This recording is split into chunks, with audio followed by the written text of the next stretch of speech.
Thanks, Daniel, and thanks, Bruce, for inviting me. I have a heavy burden here, and I'm quite anxious, which I usually am before a talk, but in this case, since I'm apparently the only, or one of two non-Boston speakers, it's a lot to live up to. And now Keith told me I had to be a Rolling Stones act and explain everything. So to extend the metaphor, I guess I have to say, sing a few bars of "You Can't Always Get What You Want." If you try, you get me. So I want to thank Keith for great data, great work, and great intro. I guess I'll start by saying very quickly what you all know. ERK is supposed to be activated in lots of human tumors. It's supposed to drive lots of human tumors. There's at least 3.5 common mechanisms of activation: RTKs, mutation in K and NRAS, or mutation in BRAF. And I don't, Keith, did you mention that NRAS is mutated a lot in melanoma too? 20-30%. So, and Karen Chakowski's not here, but I'll at least say that NF1 is important and probably more important than we thought. In some of those tumors, it works by activating ERK. So we don't trust genetics. We're too lazy to do siRNA, so we like to use drugs because they have lots of other advantages, like they can tell you about output and they can tell you about dynamics, which I'll talk about a little later. So in 2005, David Solit did this not very sophisticated experiment. He took the Pfizer MEK inhibitor, the Park-Davis Pfizer allosteric MEK inhibitor, which is quite selective for MEK. He took lots of cell lines which had activation of mutated EGFR or amplified HER2, which was the RTK activation model, mutated NRAS or KRAS, and mutated BRAF.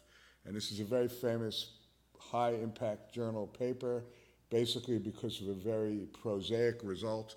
All the RAF mutant tumor cell lines are sensitive, all of them, except for 2 out of over 100 now. The only 2 that are completely resistant have RB loss. The rest are sensitive in some shape or form. As Jeff would predict, some undergo lots of apoptosis, some don't. Some don't even stop growing, they grow slowly, and we wouldn't think that's very clinically important, but they're all sensitive. They all slow down at least a lot, usually completely, sometimes with apoptosis. Lots of these have PTEN loss. They are almost all sensitive, but they don't undergo apoptosis. If you look at RAS tumors, some are sensitive, some aren't. I'm not going to go through why today, but lots of RAS tumors retain lots of dependence on ERK signaling. The surprise, which as usual is almost what the paper got the paper not accepted as opposed to being an interesting surprise, is the RTK tumors. And I don't think this goes for all RTKs, but it goes for mutant EGFR and amplified HER2, are insensitive. They're insensitive in vitro, they're insensitive in 3D, they're insensitive in vivo. I'm going to get back to that later, but I'm going to jump right into RAF. So the original MEK inhibitor studies with the in clinic, I mean, Solit and I really trumpeted this. This is back in 2005. The original MEK inhibitor studies were not negative, but they were disappointing. There was about a 10% response rate, short-lived responses. So the question was why? So since it's Bruce's symposium named in honor of Bruce, I'll give you but I think is the punchline later. One possibility was, are non-MEK effectors of BRAF important? As Keith said, I'll get to that in a minute.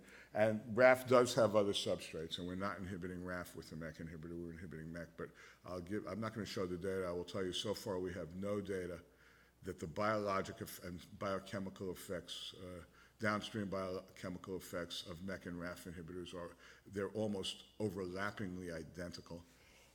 Do coexistent genetic and epigenetic events, stem cells, tumor heterogeneity, all the things we usually say when we fail, including my favorite, the tumor cell is really smart and gets around whatever we do.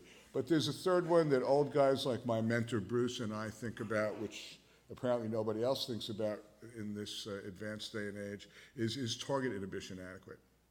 What's the pharmacodynamics? As Keith pointed out, you do get pretty good inhibition with a MEK inhibitor, but you inhibit everywhere. And you have a dose-limiting toxicity, which is rash. So for all the 18 million papers on what ERK does in all sorts of systems in the cell, what you get in patients is a rash. It may be boring, but that's what you get. So the question is, does the therapeutic index limit the amount of pathway inhibition? Now, no one measures the pathway inhibition quantitatively well, but you're probably getting 60 to 70% inhibition with MEK inhibitors. So we decided to try RAF inhibitors, and Keith knows I'm going to say this, so I'm going to say it. Everybody gets this wrong. They are not selective BRAF inhibitors. None of the inhibitors so far extant is selective for BRAF. Now, or at least they are all ATP-competitive inhibitors.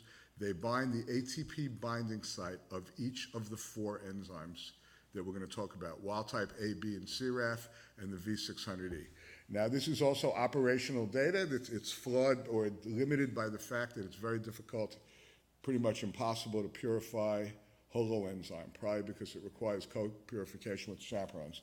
But if you take the catalytic domain, the truncated purified catalytic domain, this is Gideon Bolag's data from Plexicon circa 2006, it inhibits mutant B and wild type C almost identically. It's about 3-fold worse, a little worse, but not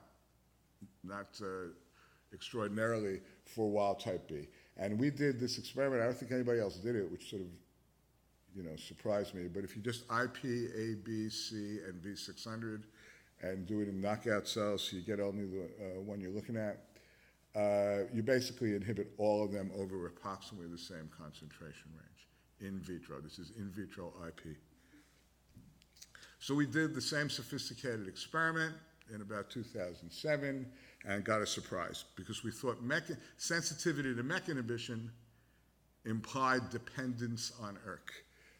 So we got the same sensitivity of all the RAF cells. The difference in the bars are higher because the Plexicon drug is less potent. This is concentration is the ordinate. We got the same insensitivity of RTK tumors and of the ensemble of RAS tumors that are resistant to the MEK inhibitor. But all of the RAS tumors that are sensitive to the MEK inhibitor are insensitive to the RAF inhibitor. So this was a surprise. Why was this? Was there something funny about MEK inhibitors? So we solved this conundrum in about 72 hours, and here's the key piece of data. When you give a RAF inhibitor to a cell with V600E BRAF mutation, you get exactly what we all would have thought. You inhibit phosphorylation of MEK, you inhibit phosphorylation of ERK. That's what's supposed to happen. When you give it to any other cell, you activate the pathway. You activate MEK phosphorylation, you activate ERK phosphorylation, you transiently activate transcriptional output of the pathway, which I'm not showing here. So this gave me a huge headache because I thought if there was one thing I understood, it was that RAF activates MEK, activates ERK. And this one took us we discovered this in about 2007, and it took us 3 to 3.5 years to solve. So this is just a summary of Keith's talk in an interrogatory way. Why use this drug in patients? It might make tumors worse. You're going to have to carefully genotype anyone. I mean, we should do that with everybody now, but in this case, you've got to be real sure. But there should be no toxicity due to inhibition of ERK in normal cells because it doesn't do that.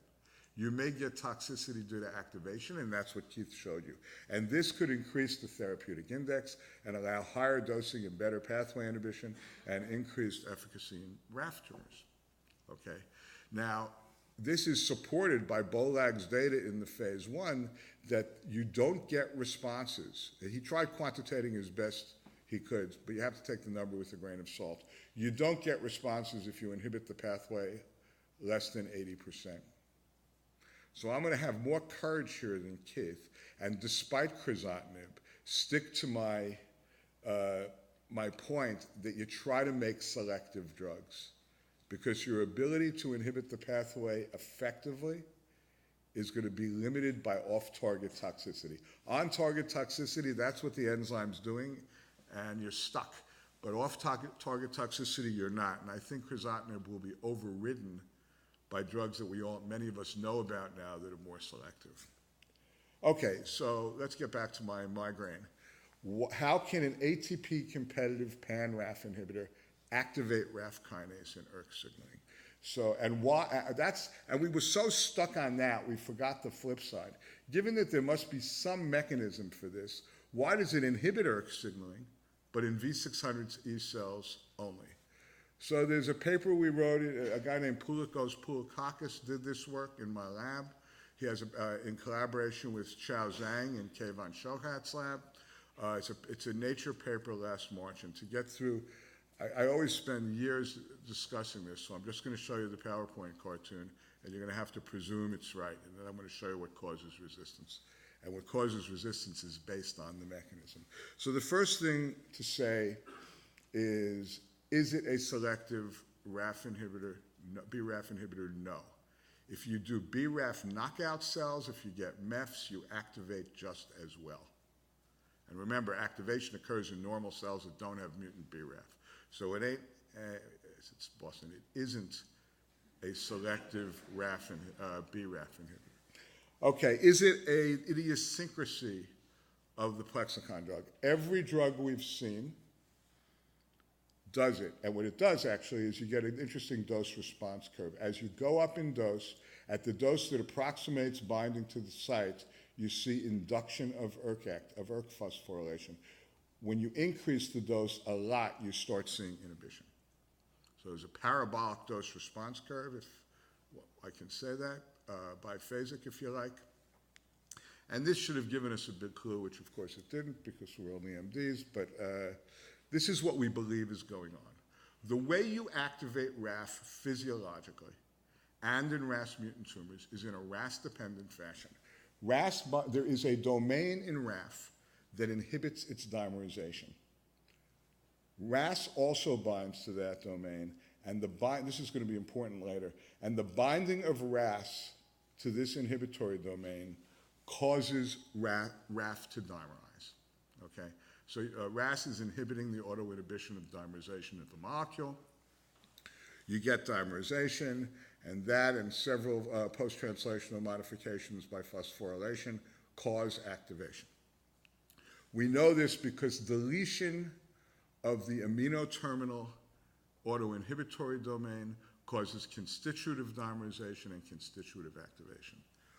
In a cell with enough RAS activity, and this can be a normal cell, but the higher the RAS activity, the more dimers you have, binding of the drug to one site to one of the members of the dimer allosterically activates the other. And that's what's shown in that paper by chemical biologic techniques. That allosteric activation is associated with negative cooperativity of drug binding, so that it is hard to get, you need much higher concentration to bind both and get inhibition. This half-bound dimer has about a 30-fold increase in specific activity, activates signaling, and is responsible for induction. Now here's the weird part, or at least what I thought, again, not being smart, I thought it was the weird part until we figured out why. Why do you inhibit in the tumors with V600? Well, it turns out that in melanomas with RAF mutation, RAS GTP levels are extraordinarily low. So you have monomers. Now this is a sticky point in the mechanism in the original paper because RAF is not thought to function as a monomer. But nevertheless, you have monomers, you have low RAS GTP. The great majority of mutant BRAF in those cells is a monomer. The drug binds, and you get inhibition.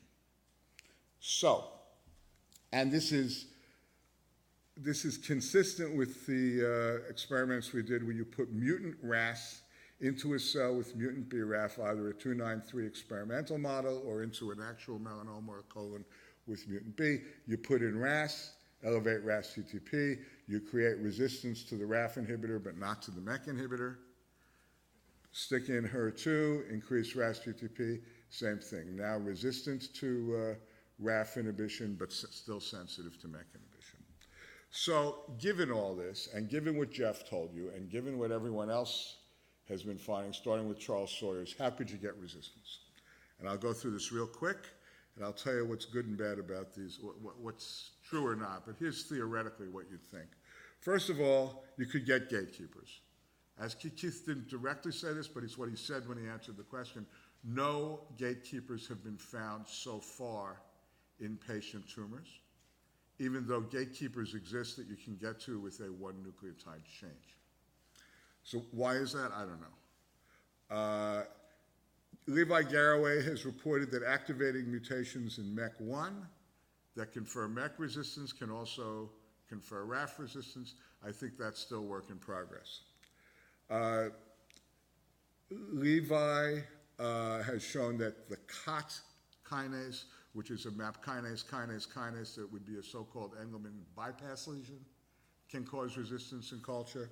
I think right now we have to say that's work in progress because I'm not sure that's been convincingly demonstrated yet in tumors. And it has to be said, not enough resistant tumors have been examined.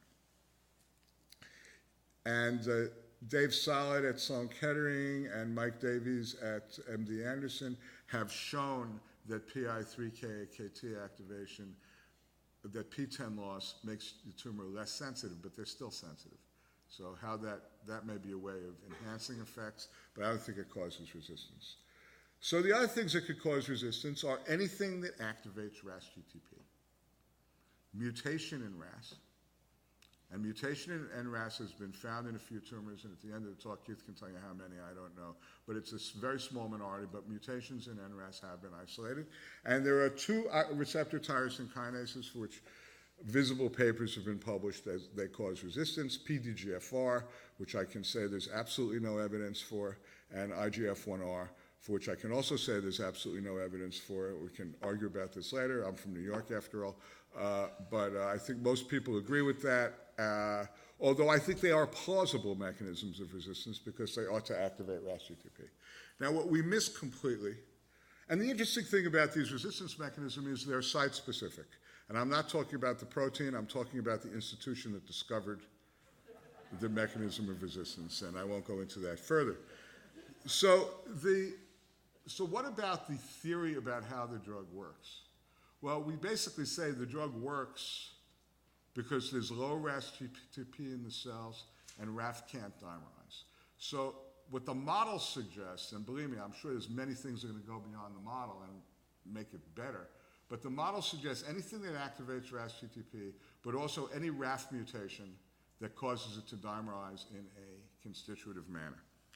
So Dave Solid and I were jealous of all the people who were looking at resistance in cell lines, so we did the same thing. It was slightly different in that we cloned a sensitive line into a high dose, a clinically, the dose to which a patient is exposed rather than small increases through time.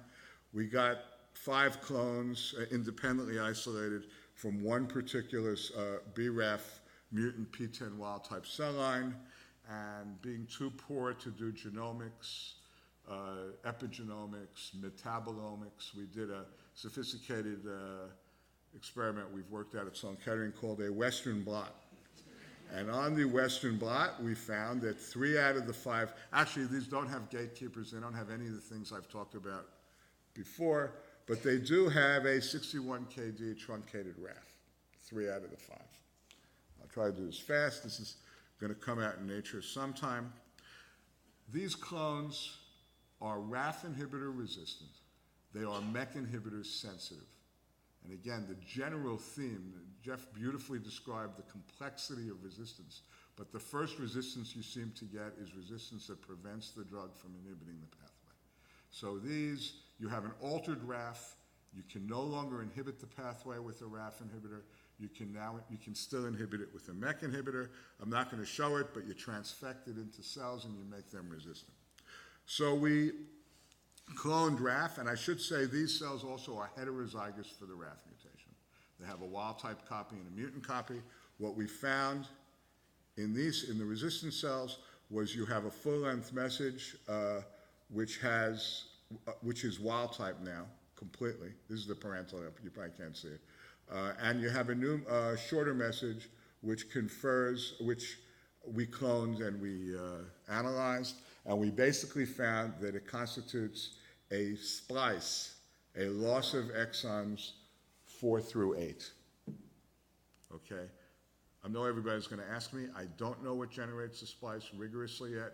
There is a cis mutation in the, mutation in the mutant allele, not the wild type allele, in the splice acceptor site in intron 9, okay? Now, but we haven't proven that's what confers this. The interesting thing about it is, well, first of all, we've done this in several cell lines and in patient tumors, and every time they're heterozygous, the splice occurs in the mutant allele, which decreases but does not eliminate the possibility that this is a trans loss of splicing fidelity. It strikes us as more, at least in the few examples we've looked at, is probably a mutation. What is interesting, and to cut to the chase, what you're deleting here is the anti-dimerization domain that binds to RAS. I'm just showing that here. It's in exons 4 and 5. So the hypothesis is that V600 signals as a monomer and that the truncated V600E is resistant to the RAF inhibitor because it lacks this domain and homodimerizes and is no longer inhibitable. So from previous work in the first paper, we had examined and mutated the dimerization domain, and we found an arginine 509 residue, and Therian has also done a lot of work on this. The arginine 509 residue is key to dimerization. Arginine 509 mutants of wild type destroy or severely attenuate activity. Wild type and dimerization. Wild type requires dimerization. So I'm going to use an R509H mutant in what I'm going to say in the next couple of slides. So the first things we did is A, V600E. This is MEK activity in a V600 expressing cell, very nicely inhibitable with the drug. Make the 509H mutants, which I guess on the next slide I'm going to show you doesn't dimerize. It still signals, it's still sensitive. So V600 does signal as a monomer. Secondly, if you put into cells V5 and MYC maybe, V5 and flag tagged on different molecules, RAFs, and look at dimerization based on IPing one tag and blotting for the other. In a low RAS GTP cell like 293, you get a tiny bit of dimerization of V600, much more dimerization of the P61, and that dimerization is eliminated by the ARG509H mutation. So here's the cool experiment, at least I think so. I showed you the V600E before. The truncated protein is active. It is resistant to the inhibitor. If you make the truncated protein with the 509H domain, which no longer dimerizes, it's still active. It has a slightly lower specific activity, but it now becomes sensitive to the drug. So if you make the monomer of the resistant truncated RAF, it's sensitive. It's the dimer that creates the resistance. And that's just a diagram. So basically, the way RAF gets activated in human tumors is via dimerization, via RAS activation, which causes dimers, or Arul Chanayan has found several fusion proteins that are rarely present in gastric, prostate, and melanomas. They all delete the same domain. And we've shown that they require dimerization for activity. Or there's one common mutation, V600, that's active as a monomer, doesn't require dimerization, and that's the only class of mutations that is sensitive to these drugs. However, their resistance is mediated by either activation of RAS or a mutation that mediates dimerization. So obviously, one of the things one would like to do is find dimerization inhibitors, which we're actively trying to do. Any time left? Okay, so let's talk about this, which is, I did this with Posse in Japan, with Bruce present. These all look the same, these waterfalls. So this is my take on Jeff's question, and it's an open question. What I'd like to do is shift this from left to right, and then I'd like to see if that makes things better. Now, Jeff has made a great case that is in part a function of BIM, but I would make a great case that or at least a case, that the gradient you see in BIM is going to depend on continued inhibition of the pathway. Okay? So this is what Jose Bazelga and I have been fixated on for the last 6 years. When you activate an oncogene, you get sustained negative negative feedback throughout the signaling network. Okay? Now, if you get that feedback, that constitutive negative feedback, why do you transform? And the idea is that transformation and driving the tumor requires disabling of the feedback by the oncogenic mechanism.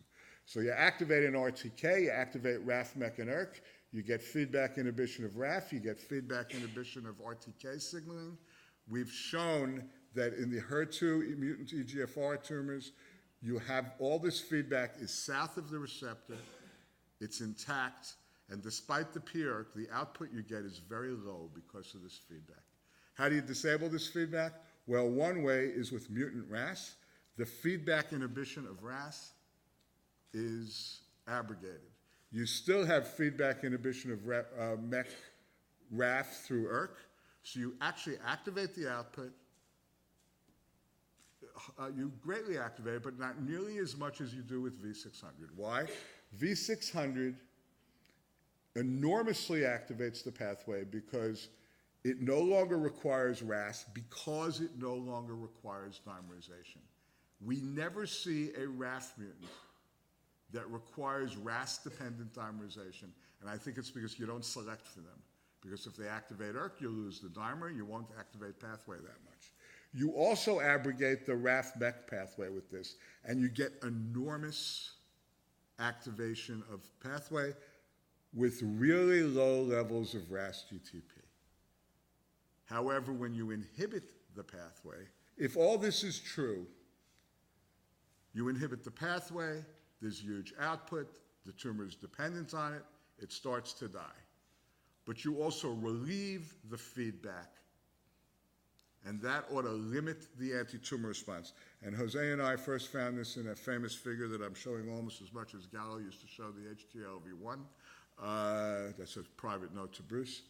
When you give rapamycin, you inhibit the pathway, but you activate AKT. You give rapamycin to PTEN negative prostate cancers, no patient gets through one cycle. And Howard Shear and Dave Sollett and I have found, and Charles Sawyers, you actually activate growth in 40% of the patients, you activate PSA. So what happens in melanoma? You inhibit RAF, you inhibit ERK, you reactivate RAS, you reactivate RTK signaling, you get an induction of ERK. So what happens is when you reactivate RAS, you get RAF dimers, and the RAF inhibitor stops working. That's an overstatement. There's a set point somewhere that I've yet to define. In some tumors, the release of feedback induction of dimers is low, and you get a new steady state, which you see here in a melanoma. This is grossly overexposed. You get a little bit of induction of ERK. In other tumors, like some colons and in thyroid generally, it comes all the way back up.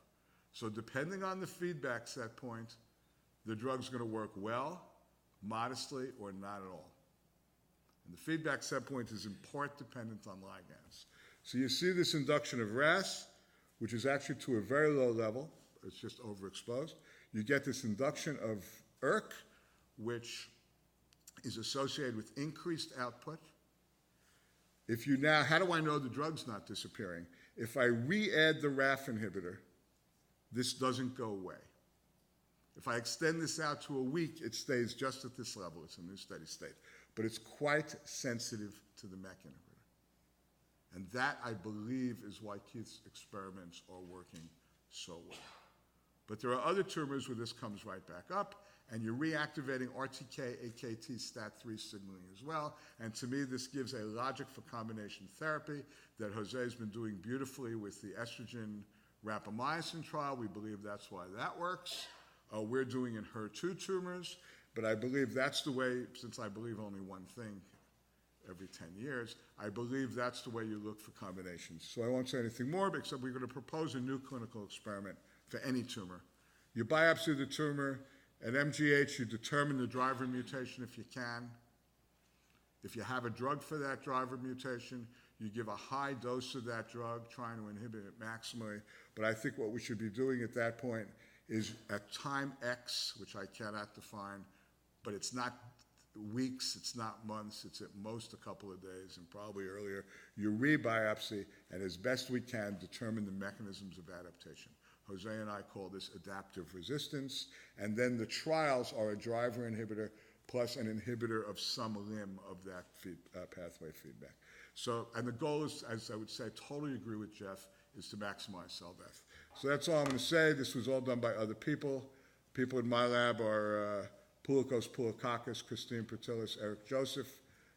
Strong collaboration with Dave Solit, forever, with Maury and Jose Bezelga, with Kayvon Shochat, with Keith and Jeff Sussman, Paul Chapman at Sloan, and Tony Rebus, who are very, very generous, especially Keith, with giving out tissue.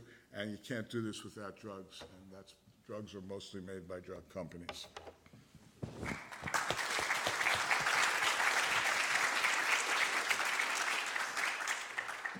So time for a few questions.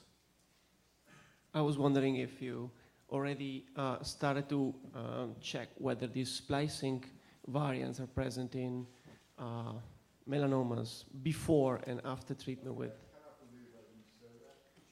I can't believe I didn't say that.